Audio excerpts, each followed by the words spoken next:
오늘 우리가 읽은 본문은 룻기 이야기에서 절정을 이루는 절정에 해당하는 부분이다 이렇게 말씀을 드릴 수가 있습니다. 나오미가 저녁에 룻을 보아스에게 보낸 후에 아마 밤을 새웠을 것입니다. 아마 뒷짐을 지고 왔다 갔다 하면서 또 문 밖을 쳐다보고 뜬 눈으로 밤을 새면서 하나님, 저 어린 것이 저 불쌍한 것을 내버려 두지 마시고 지켜 주옵소서라고 간절하게 기도했을 것입니다. 그러다가 이 새벽에 사람이 아직 분간하기 어려울 때 누가 문을 열고 안으로 들어옵니다. 누구겠습니까? 며느리인 룻이었습니다. 나오미가 궁금해서 룻에게 결과를 물어봅니다. 내 딸아 어떻게 되었느냐? 룻이 그 사람이 보아스가 자기에게 행한 것을 시어머니에게 다 말했습니다. 16절에 보면은 어떻게라는 단어가 있어요. 어떻게라는 단어의 2번 각주를 보면은 너는 누구냐? 너는 누구냐? 라고 되어 있습니다. 내 딸아 너는 누구냐?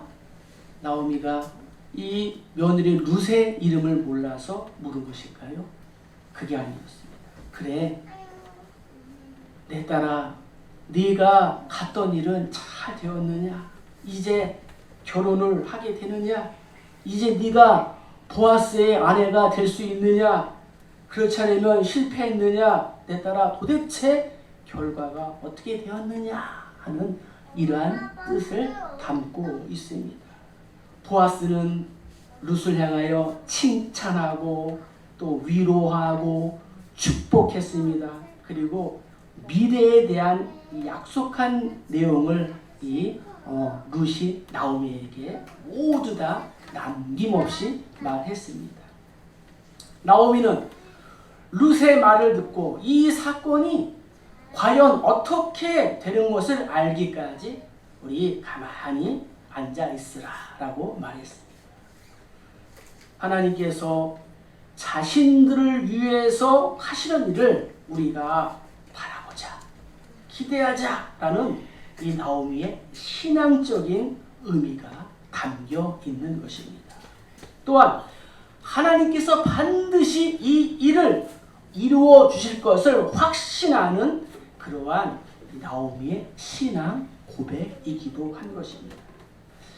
이와 같이 성도인 우리도 자신에게 주어진 일을 다 한 후에 하나님께 맡기고 기다리는 지혜가 있어야 될 줄로 믿습니다.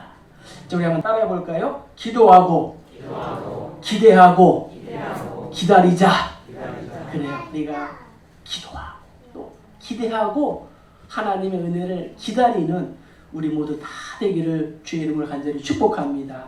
자, 그럼 어떻게 했을까요? 자, 우리 14절을 다시 한번 읽겠습니다. 룻이 새벽까지 그의 발치에 누웠다가 사람이 서로 알아보기 어려울 때에 일어났으니 보아스가 말하기를 여인이 타작마당에 들어온 것을 사람이 알지 못하여야 할 것이라 하였습니다. 아멘. 자, 성도인 우리가 가만히 하나님의 은혜를 기다리면서 해야 할 행동은 지혜롭게 행동하며 타인의 오해를 피할 줄 아는 것이 필요하다라고 성경은 우리에게 말씀하고 있습니다. 자, 성경은 룻이 새벽까지 보아스 발끝에 누워 있다가 사람이 알아보기 힘든 시간에 일어났다라고 기록하고 있습니다. 그러니까 룻이 사람들의 눈길을 피하여 보아스의 곁을 떠났다는 말입니다. 우리가 알아야 되는 것은 룻의 행위는 합법적인 것이었고 부끄러울 것도 없고 거리낄 것도 없는 행위였습니다. 그럼에도 불구하고 룻이 마치 죄인처럼 사람들의 눈을 피하여 집으로 돌아온 이유는 무엇일까요? 그것은 단지 그녀의 사정을 잘 알지 못하는 사람들이 그녀의 행동을 오해하고 비방거리로 삼지 않도록 하기 위해서였습니다.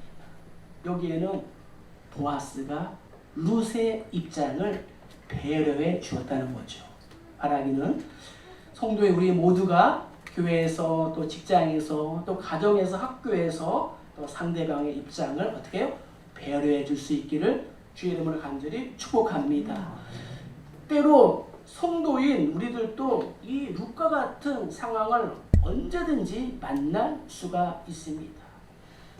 나 자신 스스로에게는 부끄럽지도 않고 전혀 꺼리낄 것도 없지만 다른 사람이 오해할 수 있는 상황에 처할 때가 있다는 것입니다.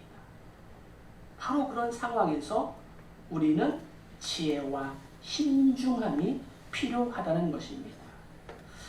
사람들에게 오해를 받지 않도록 지혜롭게 행동하는 것은 성도의 또 자세라는 것이죠.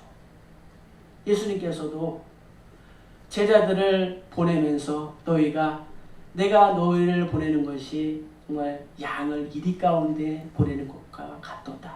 그러나 너희는 뱀처럼 지혜롭고 비둘기처럼 순결하라. 이렇게 말씀했다는 거죠. 뱀처럼 지혜롭고 비둘기처럼 순결하는 것은 동전의 양면과도 같다는 거죠. 그래서 예수님께서도 이스라엘 백성들이 당신을 오해하지 않도록 하기 위해서 하나님이신 예수님이 내지 않아도 될 이 성전 세금을 냈다는 거예요. 바울도 할례를 통해서 구원을 얻는 것이 아니라는 사실을 확신하면서도 유대인들에게 오해를 받지 않기 위해서 자신의 제자인 디모데로 하여금 디모데야 네가 할례를 받아라 이렇게 권유했던 것입니다. 또한 바울은 로마 교회를 향하여 만약 누군가가 먹고 마시는 문제로 인하여 오해를 사고 실족하게 된다면 나는 차라리 고기도 먹지 아니하고 포도주도 마시지 않겠다라고 했습니다. 고린도 교회 성도들 향해서도 만일 식물이 내 형제로 실족하게 한다면 나는 영원히 고기를 먹지 아니하여 내 형제를 실족하지 않게 할 것이다 라고 했다는 거죠. 성도인 우리 역시도 예수님과 이 바울을 본받아서 이 세상에서 다른 사람의 괜한 오해를 받지 않도록 행동하고 하나님뿐만 아니라 사람들 앞에서도 인정을 받는 지혜로운 모두가 되시기를 축복합니다. 성경은 이렇게 우리에게 권면하고 있습니다. 그러므로 너희 선한 것이 비방을 받지 않게 하라. 모든 것이 가하나 모든 것이 유익한 것은 아니요 모든 것이 가하나 모든 것이 덕을 세우는 것은 아니니 누구든지 자기의 유익을 그리지 말고 남의 유익을 구하라. 할렐루야. 성도인 우리는 어떻게 하면서 하나님의 은혜를 또 우리가 기다릴 수 있습니까? 우리 15절을 읽겠습니다. 보아스가 이르되 내 겉옷을 가져다가 그것을 펴서 잡으라 하매 그것을 펴서 잡으니 보리를 6번 되어 룻에게 주어주고 성읍으로 들어가니라. 아멘. 하나님을 가까이 할수록 큰 은혜와 복을 받게 된다라고 우리에게 말씀하시고 있습니다. 보아스는 룻에게 이 보리를 6번 주었다라고 성경은 말씀하고 있습니다. 여기에 귀한 뜻이 있습니다. 구약 안식년 규례에 따르면 6년 동안은 봉사와 이 수고의 기간입니다. 그리고 7년째 되는 해에 안식과 해방의 순간이 다가오게 됩니다. 따라서 보아스가 룻에게 이 6번의 보리를 준 것은 너의 수고와 이 노동의 긴 시간이 이제는 끝났다라는 것을 암시해 주는 것입니다. 고생 끝, 행복 시작이다라는 것을 보아스가 룻에게 보여주는 것입니다. 룻이 처음에는 외국인으로서 이 보아스의 밭에 떨어진 이삭이나 주었습니다. 그러한 룻이 이제는 보아스의 눈에 들어서 추수꾼들이 의도적으로 일부러 떨어뜨리는 그러한 곡식을 많이 주었어요. 그리고 이제는 더 발전되어서 룻에게 지워주고 머리에 이어주고 성으로 들어가겠다라고 성경은 말씀하고 있습니다. 보아스가 직접 이 곡식으로 가득한 겉옷을 룻의 등에 지워줬다는 거죠. 이것은 곡식의 누계 때문이기도 하겠지만 보아스가 룻에 대한 다정함의 표시이기도 한 것입니다. 룻은 이렇게 보아스에게 가까이 함으로 더 많은 은혜와 사랑을 입을 수가 있게 되었습니다. 이것은 하나님과 성도와의 관계에 있어서도 마찬가지라는 것입니다. 성도인 우리 역시도 하나님을 가까이 할수록 더욱 큰 은혜와 복을 받을 수 있는 줄 믿습니다. 이것이 이 보아스와 룻의 관계를 통하여 우리들에게 이렇게 의미적으로 상징적으로 보여주고 말씀하시는 것입니다. 마치 추운 겨울날 꽁꽁 얼어붙은 이 몸을 녹이려면 불 가까이에 있어야 하는 것과도 같다는 거죠. 차가운 몸을 녹이려면 따뜻한 불에 가까이 있어야 하지, 불에서 멀리 떨어져 있다면 우리가 그 따뜻함을 우리가 누릴 수가 없다는 것입니다. 아무리 난로가 뜨거워도 난로 밖에 멀찍이 떨어져 있다면 그 온기를 우리가 느낄 수 있겠습니까? 아무리 풍성한 물이 솟는 이 샘이 있는데 그 샘에서 우리가 멀리 떨어져 있다면 그 샘에서 나오는 이 물로 어떻게 우리의 목마른 갈증난 목을 적실 수가 있겠습니까? 결코 그럴 수 없다는 거죠. 하나님과 우리 인간의 관계도 마찬가지라는 거죠. 하나님의 은혜와 복이 아무리 풍성하다 할지라도 하나님을 멀리 떠나서 하나님과 관계없는 그러한 삶을 살아간다면 결코 그 은혜와 복을 맛볼 수가 없는 것입니다. 그래서 하나님께서는 당신의 이 은혜와 복을 갈급해하는 자들을 향하여 복의 근원 대신 하나님께 가까이 나와라 라고 말씀하고 있습니다. 오호라 너희 모압 자들아 물로 나오라 도는 자도 오라 너희는 와서 사목대 문 없이 밥 없이 와서 와서 포도주와 젖을 사라. 아멘. 예수님께서 또 말씀하셨습니다. 수고하고 무거운 짐진 자들아 다 내게로 오라 내가 너희를 쉬게 하리라. 나는 마음이 온유하고 겸손하니 나의 멍에를 메고 배우라. 그리하면 너희 마음이 쉼을 얻으리라. 이렇게 우리에게 말씀하셨다는 거죠.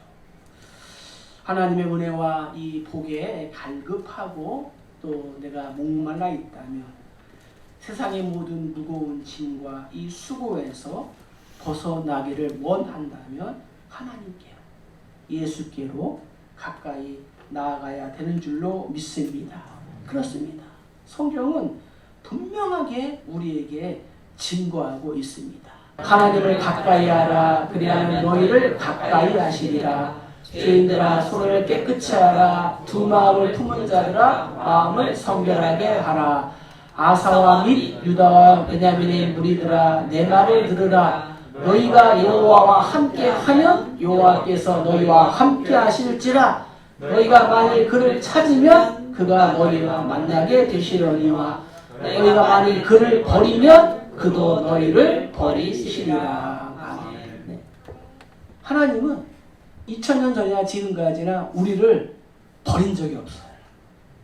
사람이 하나님을 멀리하는 결코 버린 적이 없어요. 지금 이 시간에도 하나님께서 내 옆에, 내 앞에, 내 좌우에, 내 앞뒤에 좌정하신 줄로 믿습니다. 함께 하시는 거죠. 성도에 우리는 이 사실을 기억하고 하나님을 떠나는 우를 범해서는 결코 안 될 것입니다. 하나님을 멀리한다면 영원한 저주와 멸망 가운데로 떨어지게 되는 것입니다. 따라서 우리 모두는 세상을 향하여 시선을 돌리지 말고 오직 믿음의 주여 온전케 하신 예수를 바라보며 힘들고 고단하고 또 어렵더라도 아프더라도 저 높은 곳을 향하여 날마다 나아가기 힘쓰시는 우리 모두 되기를 주의 이름으로 축복합니다. 네. 그럼 말씀 한 군데 더 읽겠습니다. 나의 영혼이 주를 가까이 따르니 주의 오른손이 나를 붙드시더니와 무릇 주를 멀리하는 자는 망하리니 음녀같이 주를 떠난 자를 주께서 다 멸하셨나이다. 하나님께 가까이함이 내게 복이라. 내가 주 여호와를 나의 피난처로 삼아 주의 모든 행적을 전파하리이다. 아멘. 오늘 말씀을 통하여 내가 멀리했던 부분들, 영역들을 하나님께로 좀 더 조금만 더 가까이 하는 그러한 삶을 누리기를 주의 이름으로 간절히 축복합니다. 자, 마지막으로 우리 18절 읽겠습니다. 이에 시어머니가 이르되 내 딸아 이 사건이 어떻게 될지 알기까지 앉아있으라. 그 사람이 오늘 이 일을 성취하기 전에는 쉬지 아니하리라 하니라. 아멘. 세 번째는 어떻게 돼요? 최선을 다하고 하나님께 맡길 줄 알아야 된다는 거죠. 보아스와 룻 사이에 있었던 이야기를 들은 나오미가 룻에게 말합니다. 내 딸아, 이 사건이 어떻게 되는 것을 알기까지 앉아있으라. 가만히 우리가 하나님의 은혜를 바라보자 라는 그런 뜻이라는 거죠. 나오미는 보아스의 이 신실한 인격으로 보아 조만간에 보아스가 반드시 약속을 이행할 것을 믿었다는 거예요. 그래서 지금은 너와 내가 더 이상 다른 계획을 세우거나 안달할 때가 아니다 라고 말하는 거예요. 오직 보아스의 이 처방을 기다리는 것이 우리의 최고의 현명한 방법이다 라고 말했습니다. 이것은 일의 결국이 사람이 아닌 하나님께 달려있음을 믿는 나오미의 신앙 고백이다 라고 말씀드릴 수가 있습니다. 잠언 기자는 말합니다. 마음의 경영은 사람에게 있어도 말의 응답은 여호와께로부터 나오느니라. 제비는 사람이 뽑으나 모든 일을 작정하기는 여호와께 있느니라 라고 우리에게 말씀하셨습니다. 나오미는 무너진 자신의 가문을 일으키는 일을 위하여 할 수 있는 최선의 노력을 다했습니다. 그리고 이후에 나머지 일은 오직 하나님께 속한 것이다. 하나님께서 당신의 선하신 뜻대로 이룰 것을 믿고 잠잠히 그 일의 결과를 기다리자라고 룻에게 말한 것입니다. 이처럼 인간으로서 또 성도로서 당연히 해야 할 최선의 노력을 다한 후에 나머지 모든 일을 하나님께 맡길 줄 아는 이 나오미의 태도는 실로 오늘날 모든 성도들이 본받아야 할 바른 신앙적 태도인 줄로 믿습니다. 이러한 태도야말로 모든 역사의 주권이 하나님께 있음을 인정하는 그러한 자세이기 때문입니다. 그런데 오늘날 많은 사람들이 이러한 태도를 가지지 못하고 있습니다. 하나님께 맡기지 못하고 늘 불필요한 염려와 불안에 쌓여 전전긍긍하며 살아가고 있지 않습니까? 그것은 하나님께서 역사의 주관자이심을 믿지 못하는 불신앙적인 태도라는 거죠. 동료 선후배 목사님들을 만날 때가 있습니다. 서로 이제 안부를 묻죠. 교회 상황을 묻죠. 목사님 교회는 어떠합니까? 예배를 잘 드립니까? 성도님들은 잘 나오십니까? 예산은 충분합니까? 서로 물어봐요. 저한테도 물어봅니다. 그때 저는 하는 말이 있습니다. 내일 일은 난 몰라요. 하루하루 살아요. 불행이나 유행함도 내 뜻대로 못해요. 그렇게 대답합니다. 하나님이 한 달 한 달 또 살아갈 수 있는 그러한 은혜를 우리에게 베풀어 주신다는 거죠. 부하지도 않고 가난하지도 않고 하나님께서 매달 매일 하나님이 필요한 것으로 또 우리들에게 먹이시고 입혀주시는 그러한 은혜가 있기를 간절히 소망합니다. 네. 자, 한번 성경 읽겠습니다. 내 짐을 여호와께 맡기라. 그가 너를 붙드시고 의인의 요동함을 영원히 허락하지 아니하시리로다. 아무것도 염려하지 말고 다만 모든 일에 기도와 간구로 너희 구할 것을 감사함으로 하나님께 아뢰라. 그리하면 모든 지각에 뛰어난 하나님의 평강이 그리스도 예수 안에서 너희 마음과 생각을 지키시리라. 아멘. 그래요. 내가 할 것은 다 하고 그 결과를 하나님께 맡기고 가만히 인내하면서 기다릴 수 있는 저와 여러분들이 모두가 되어야 할 줄로 믿습니다. 그리하면 하나님께서 반드시 하나님의 때에 가장 좋고 선하신 방법으로 인도하여 줄 줄로 믿습니다.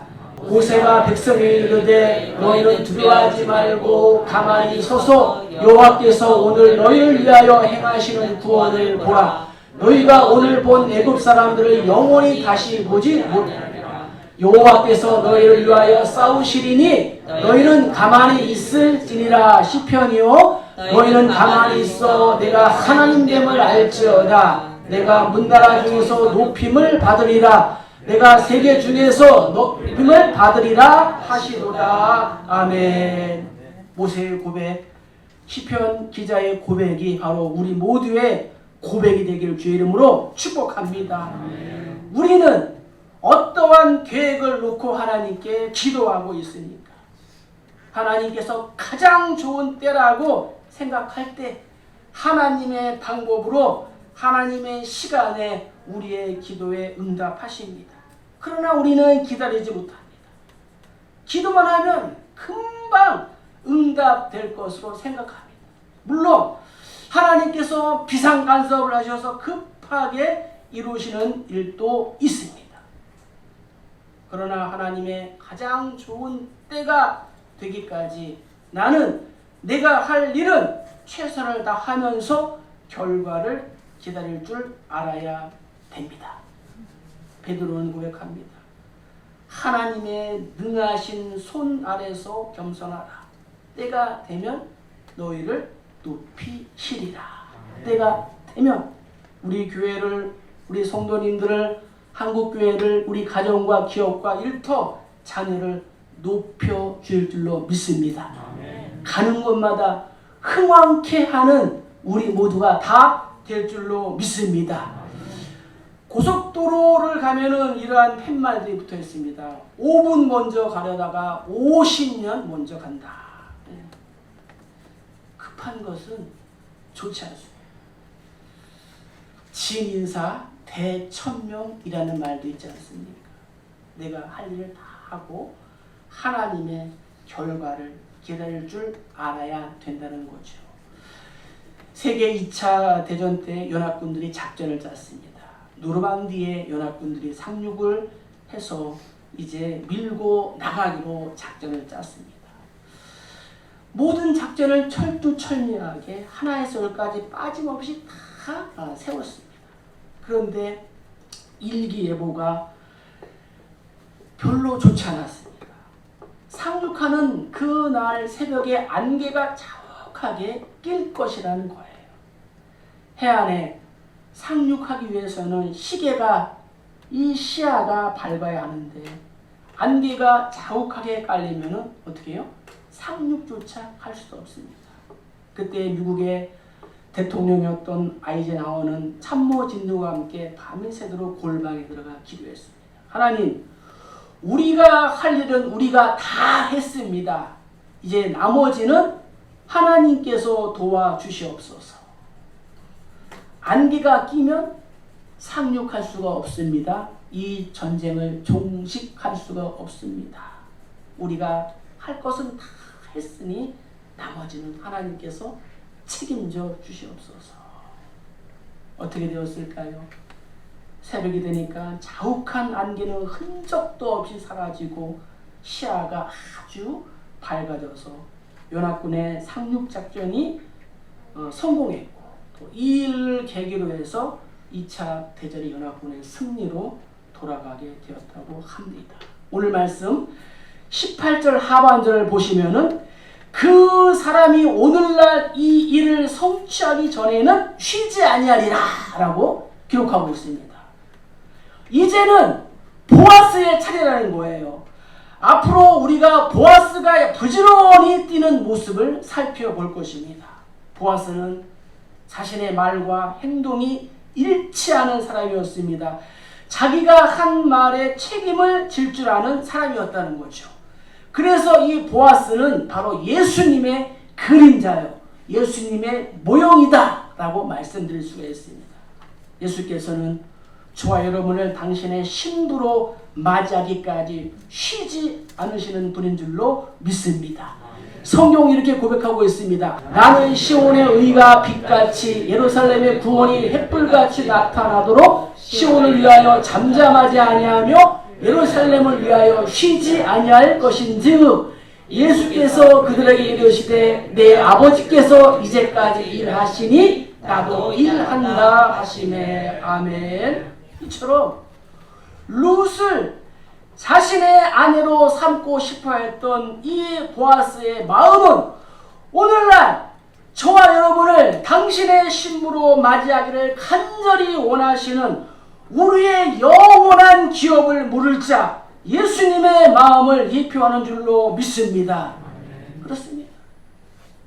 보아스는 룻의 기업을 물었지만 예수님은 저와 여러분의 영원한 기업을 물은 자인 줄로 믿습니다. 신랑 되신 예수께서 인간의 타락 이후에 계속해서 우리를 구원하시기 위하여 애쓰셨고 당신의 신부로 맞이할 날을 간절히 기다려 오셨습니다. 그래서 우리의 완전한 구원이 이루는 그날까지 결코 쉬지 않으시고 일하시는 줄로 믿습니다. 우리 역시도 예수께서 오실 그날을 믿고 항상 깨어 그날을 준비해야 되는 것입니다. 말씀을 마칩니다. 앞전에 말씀드렸습니다. 진인사 대천명, 인간으로서 할 일은 다 한 후에 하늘의 뜻을 기다린다. 또 우리 속담에 하늘은 스스로 돕는 자를 돕는다 라는 말도 있습니다. 무슨 뜻이에요?